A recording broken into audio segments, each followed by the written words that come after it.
Gracias. Bien, jóvenes, buen día con todos. Vamos a hacer un recuento. ¿Qué tema vamos a ver el día de hoy? Organismos de la función ejecutiva. Sabemos bien que la función ejecutiva está conformada por el presidente, vicepresidente. Vamos aquí, función. Vamos a ver otros organismos de la función ejecutiva. Si le ponemos destacar para todos, por favor, Clau, para que se vea la pantalla. Gracias. Ya, entonces, en la función ejecutiva vemos que primero, presidente. ¿Cuál era la función del presidente? ¿Qué hace el presidente? Además de dar declaraciones bastante controversiales. ¿Qué dice el presidente? ¿Cuál era su función propiamente dentro de la función ejecutiva? Cumplir y hacer cumplir la Constitución y dirigir la administración pública. Gracias, Ismael. Entonces, cumplir y hacer cumplir y estar a cargo de toda esta consideración de la administración pública, es decir, dirigir prácticamente. Por eso yo les ponía estos dos elementos como los más importantes. Esa era la función del presidente. Ligado al presidente está el vicepresidente. En este caso, nuestra vicepresidenta. ¿Quién es nuestra vicepresidenta? Vamos a verla. María Alejandra Muñoz reemplaza al presidente en caso de ausencia y debe cumplir los mismos dictámenes que el presidente, es decir, cumplir y hacer cumplir la Constitución del Ecuador. Sabemos que el Ecuador desde la llegada de Lenín Moreno y, bueno, previamente ha habido algunos inconvenientes, pero desde la llegada de Lenín Moreno ha habido una inestabilidad política en cuanto a sus vicepresidentes y ministros que se ha habido plasmado, que se ha hecho plausible a lo largo del tiempo y ha ido, por un lado, mermando la cantidad de ministerios, pero el cambio constante de ministros y el cambio, por ejemplo, de vicepresidentes ha sido muy palpable. ¿Con quién llegó? Fue con Glass a la presidencia y ya sabemos todo el proceso que se dio. Anteriormente a Alejandra Muñoz estuvo Otto Sonnenhosner. Por una cuestión política sale del cargo y se instaura María Alejandra Muñoz.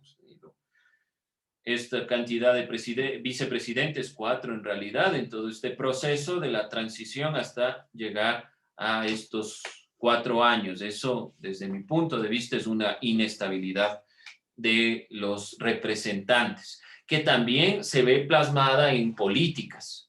Es verdad, quien toma mayormente las decisiones es el presidente, pero se apoya en sus ministros y en sus delegados. Entonces es importante que no exista tanta inestabilidad y que por lo menos los cambios sean en función de una misma línea. Bueno, eso en cuanto a esta perspectiva.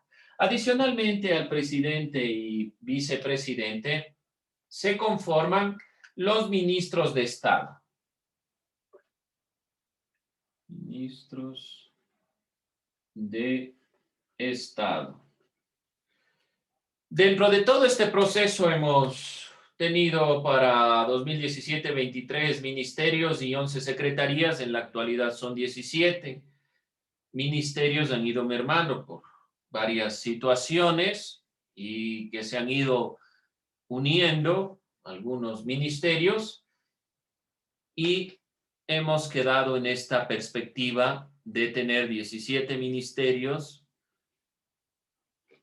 y algunas conformaciones más que han ido aumentando, disminuyendo y demás consideraciones. De todos modos, lo importante es que sepamos cuál es el objetivo más allá de quiénes realmente son los ministerios que no van a cambiar y que no han cambiado: el Ministerio de Educación, el Ministerio de Salud, el Ministerio de Trabajo, el Ministerio de Deporte, el Ministerio de Cultura, que se llame de Cultura y Patrimonio. No, mayor interés, siempre ha habido un ministerio en este sentido.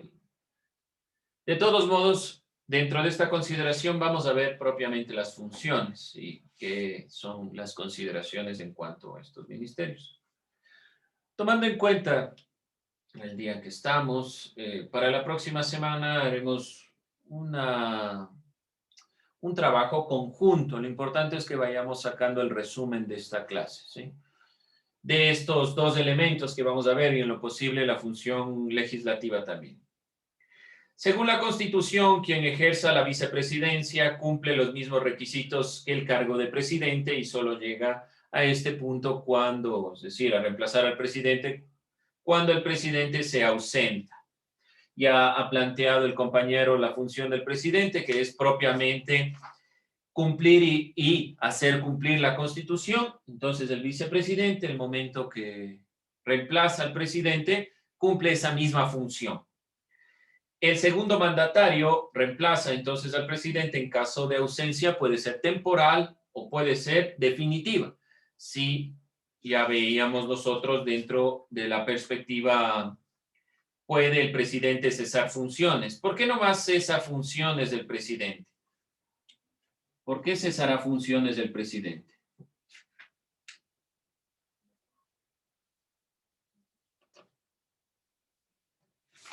Esto está instaurado en el artículo 145 de la Constitución de la República del Ecuador.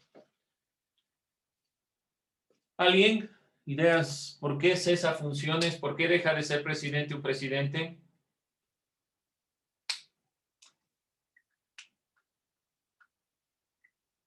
¿No? Vamos entonces aquí a ir puntualizando. El presidente cesará funciones por renuncia voluntaria, por voluntad, dice yo no soy capaz de seguir con esto y renuncio. Por lo general no va a decir eso, es muy raro esa consideración, pero puede suceder. Por destitución, uno de los elementos que se ha visto en el país, destitución. Por incapacidad física o mental,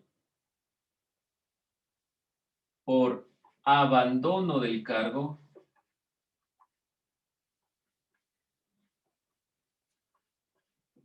hay presidentes que han sido destituidos, hay presidentes que han huido.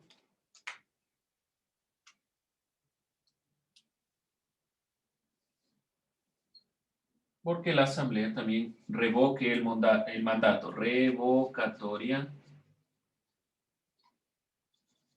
del mandato. Cuando esto sucede,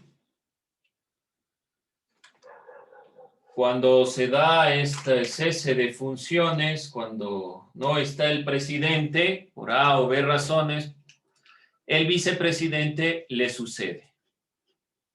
Dentro de esta consideración, si no está el vicepresidente para sucederle, ¿quién llega al cargo? Si no está el vicepresidente, si no puede estar al mando el vicepresidente, ¿quién le reemplaza al presidente?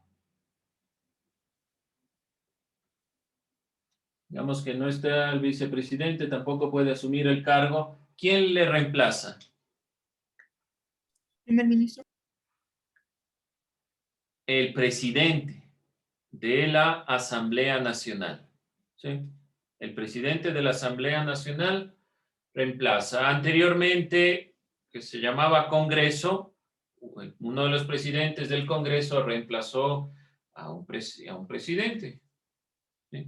Por favor, tendrán en cuenta, notarán, no estarán haciendo otras cosas. Pero bueno, estamos dentro de esta sintonía, por si acaso. Bien, entonces, las funciones del presidente están claras. ¿Por qué es esas funciones? La función del vicepresidente. Vamos con los ministros. El Poder Ejecutivo delega funciones. Principalmente se delegan funciones porque el presidente no puede hacer todo. No puede estar en todos lados ni preocuparse de todos los ámbitos. ¿Y a quién se le delega funciones? Son a los ministros de Estado. Entonces, una de las funciones principales de los ministros es justamente tomar esta función. Se le delega funciones. ¿Funciones en qué? Dependiendo de la experticia del ministro que se va a implantar en medicina, que es justamente el Ministerio de Salud, en cuestiones culturales, en cuestiones de economía, el ministro de Economía, que es otro también que no cambia nunca, ese ministerio, en cuestiones de ambiente, en cuestiones de inclusión, en educación, en varios ámbitos. Se delega funciones. Dentro de esta consideración, quienes representan al presidente en asuntos propios que corresponde a su cargo se llaman asambleístas, perdón, ministros, en estas funciones específicas delegadas por el presidente. Es lo que ustedes deben haber escuchado. El presidente electo Guillermo Lasso ya nombró su gabinete. ¿Qué significa? Que ya nombró ministros de Estado, que ya nombró ministros para algunas funciones específicas. Para ser ministro de Estado se requiere tener una nacionalidad ecuatoriana, estar en goce de derechos políticos y no encontrarse inhabilitado por lo que dicta algún parámetro de la Constitución. Los ministros, el Ejecutivo, posee un representante en cada provincia, además de los ministros. ¿Cómo se llama ese representante en cada provincia? Es el gobernador. ¿Para qué? Para dar cumplimiento a políticas públicas. Entonces, sobre todo, es todo un equipo de trabajo. No es solo el presidente, no es solo esta consideración. Adicionalmente, al presidente de la República y a los ministros también se encuentran estos delegados que son el gobernador de cada provincia. Está el presidente, más el vicepresidente, más los ministros y más otras funciones. Una de ellas, propiamente, el gobernador, que es el encargado directamente de velar por los intereses de cada provincia en función de las normativas, de las políticas públicas que se han implementado. Así se va desconcentrando el poder. Recuerden el concepto, desconcentración y descentralización. En este caso es desconcentrar el poder porque se lleva a un delegado de la función ejecutiva, específicamente una provincia, para que pueda visibilizar que las obras se den. Otros organismos, otras funciones, vamos a ponerle otras funciones, otros organismos, son aquellos que responden a la función ejecutiva. Por ejemplo, las Fuerzas Armadas y la Policía Nacional. Son dos organismos que responden a la función ejecutiva. Policía Nacional. Estas dos, entonces, responden a la función ejecutiva. Dependen directamente de la función ejecutiva. Dependen. ¿Sí? Por mandato constitucional, las Fuerzas Armadas y la Policía Nacional son obedientes y no deliberantes, es decir, que no deben tomar decisiones, sino que simplemente deben ejecutar las normas en función de su misión, proteger la soberanía, proteger las libertades, los derechos de los ciudadanos, pero no pueden realmente ser deliberantes, no pueden deliberar en estas consideraciones, simplemente son obedientes a la función ejecutiva. Ha habido muchos procesos en el Ecuador de problemas en cuanto a la toma de decisiones desde las Fuerzas Armadas y la Policía Nacional, que están realmente a cargo del Ejecutivo. La Policía Nacional específicamente, y las Fuerzas Armadas en función de depender de la función ejecutiva. ¿Hasta ahí alguna duda, inquietud? ¿No?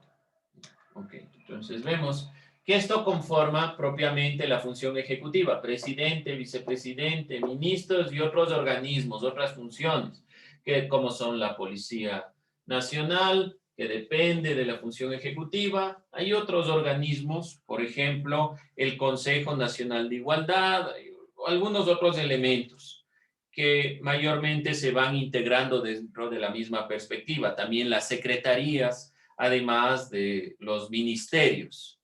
Nosotros veíamos una imagen previa de esta consideración de los ministerios y algunas secretarías. Miren, Secretaría Nacional Migrante y otro tipo de secretarías que conforman todo el gabinete.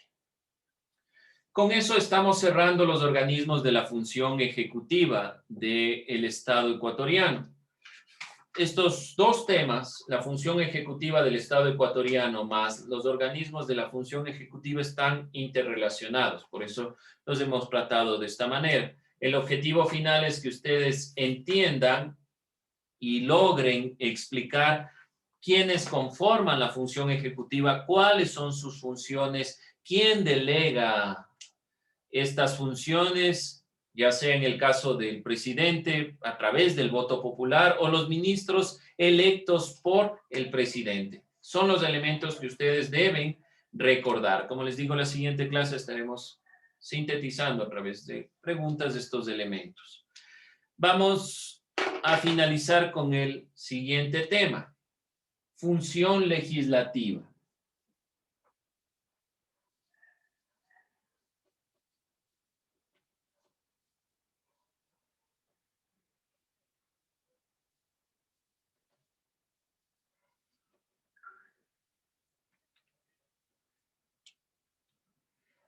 ¿Qué piensan que hace falta de leyes en nuestro país? ¿Qué leyes harían falta? ¿Qué leyes ustedes dirían, esta ley debemos cambiar, debemos mejorar?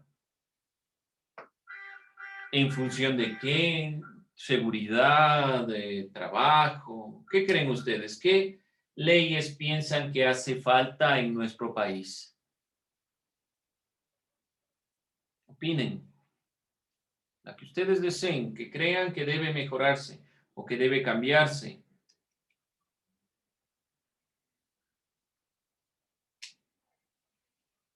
Nada, todo está perfecto. Disculpe que le moleste. ¿Me puedo cambiar de dispositivo? Ay, bueno, prenderá su cámara, sí, ok. ¿Qué leyes entonces piensan que hay que cambiar? ¿Qué leyes debemos cambiar? Una sería la legalización del aborto. La legalización del aborto, bueno, es uno de los temas sumamente controversiales que se ha venido planteando en nuestro país. Hasta que... Sí, para que me deje entrar, por favor. Sí, claro. Le va a dejar entrar. Es uno de los temas que más nos ha llevado en los últimos años esta legalización, y hasta qué punto se puede legalizar o no. ¿Qué hay que cambiar realmente para que se den estos elementos? Considero que son temas sumamente relevantes que hoy en día deben plantearse. Se ha despenalizado por lo menos en un sentido, pero creo yo que falta mucho en este trabajo. Pero hay un trabajo detrás, sobre todo inclusión, análisis de esta temática, tratar de visibilizar esta consideración sin ningún tinte ideológico ni religioso, para poder realmente plantear una implementación de una normativa de una forma correcta que beneficie a todo el país. Muy bien, puede ser ese un tema. ¿Qué más? Creo que es un tema, obviamente es un tema que debemos nosotros discutir. Sí. También puede la legalización de la eutanasia. Ya es otro tema sumamente controversial. Los dos temas que ustedes han planteado son temas sumamente controversiales, y creo yo que es menester ir planteándonos la necesidad de mirar una realidad contemporánea en base a estos temas. Por ejemplo, el de la eutanasia, hasta qué punto realmente podemos nosotros decidir. De todos modos, más allá de cualquier creencia, ahí es donde se va dando los inconvenientes, la vida nos pertenece a nosotros. Entonces debemos revisar esta consideración. Como les digo, más allá de cualquier índole o tinte religioso, yo no entro en ese tema, no es aquí la función, sino realmente evidenciar esta perspectiva. Los colectivos sociales, en estos temas específicos, han planteado muchas normativas y luchas sociales para que se den. Tema de aborto, eutanasia, que son temas actuales que debemos nosotros ir analizando. Pero quien al finalizar es el que aprueba esta normativa es la función legislativa. La función legislativa está encargada de formular, modificar o disolver el conjunto de leyes, normas generales y específicas que rigen la vida del país. Entonces, aquí va dándose, no sé si el inconveniente pero depende mucho de los partidos políticos internos. Y a veces aquí es donde todas las propuestas o las ideas se van mermando y solo responden a intereses políticos, por lo cual la lucha social sigue siendo un elemento sumamente importante para generar escucha en estos grupos.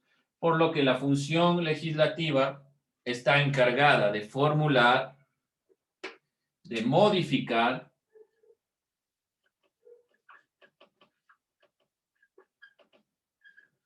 o disolver las leyes.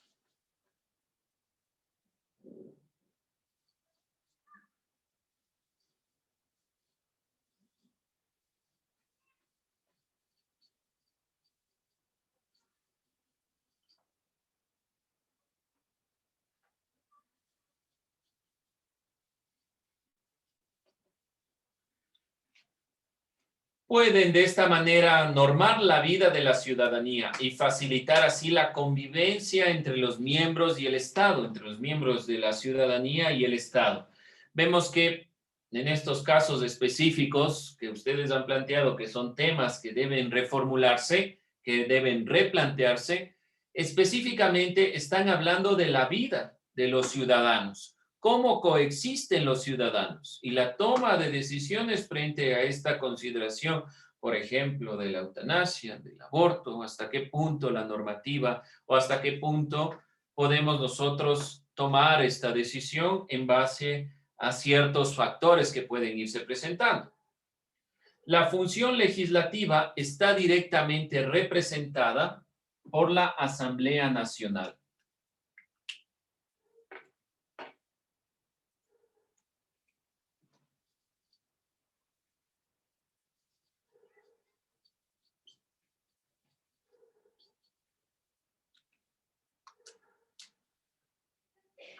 La Asamblea Nacional es electa por voto popular. Y a veces nosotros nos centramos en el momento que vamos a votar más en el presidente que en la Asamblea, cuando la Asamblea es la que determina, modifica, formula normas, leyes. Entonces deberíamos centrarnos un poco más en los asambleístas, que son también electos por el voto popular. ¿Qué ha pasado a lo largo de los años? Muchos partidos políticos, grupos, presidentes, han tenido fuerza en la Asamblea Nacional, lo que les ha permitido cambiar indistintamente las normas, las leyes, obviamente aquellas normas y leyes que no se van en contra de la Constitución, para beneficio propio. Una de las normativas que no se pudo cambiar, por suerte, es aquella normativa de la reelección indefinida. ¿Por qué razón? Porque eso no pasa por la Asamblea Nacional, está en la Constitución. Y para hacer un cambio de la Constitución se necesita hacer por medio de referéndum, de voto popular. Entonces, por suerte, no se cambió esto y solo el presidente puede ser reelecto por una vez más cada 4 años. Debemos darle énfasis entonces a la Asamblea Nacional, porque esa Asamblea Nacional es la que determina el conjunto de las normas, de las leyes.